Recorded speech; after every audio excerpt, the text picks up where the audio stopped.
કાઈ નથી, તમને એક કેના આવડતું ના. આ તો રામ તમે જોવો મને આસુ કહી દો કે નહીં. લ્યો 250 રૂપિયા. હાલો અમથાભાઈ કહી દો. ગુજરાતીમાં પૂછો છો કે ઇંગ્લિશમાં? એ અંગ્રેજીમાં કહી દો. લ્યો પાકું ને? પાકું પાકું. પાકું. હું સેલા 6 છે 6. લ્યો તમારા પૈસા ગયા. ઓય બાપા લે તને આવડ્યો? 500 કાક જાદુ છે. અરે જા. એ મને તો એવું લાગે ઈવડાઈને એક અક્ષરના બે અક્ષર બનાવેલા છે. એટલે એ આપણે બે કેવી તો ઈવડાઈ અક્ષર ફેરવી નાખે. એમ કે 6 છે અને આપણે 6 કેવી તો અક્ષર ફેરવીને એમ કે 2 છે. આ હાસુ તો હવે હું કરશું? એક કામ કરવી, આપણે બે રમી, તમારે 2 કહેવાના અને મારે 6 કહેવાના. પછી ઈવડાઈ કેમ અક્ષર ફેરવવાના? એમ થાય લે. એ અમારે બેયને રમવું છે બોલો. હા તો બે રમો. લાવો પૈસા. અલ્લો 500 રૂપિયા 1000 રૂપિયા તૈયાર રાખજો. એ વાંધો નાય. હાલો કઈ જા દાદા શું છે? એ મારા કીધે 6.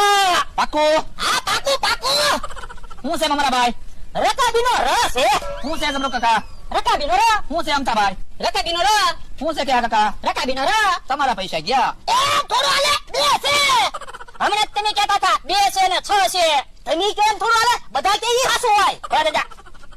આપણે 2 ને 6 વાળો અક્ષર નથી રાખવો. આપણે અક્ષર ફેરવી નાખવી. પછી ઈવડાઈ કેમ ખોટું બોલવાના? એમ થાય લે. તો હું વિચાર કરો છો? એ અમારે બેયને 5 રમત રમવી છે બોલો. હા તો લાવો પૈસા. પણ એની કેવી ને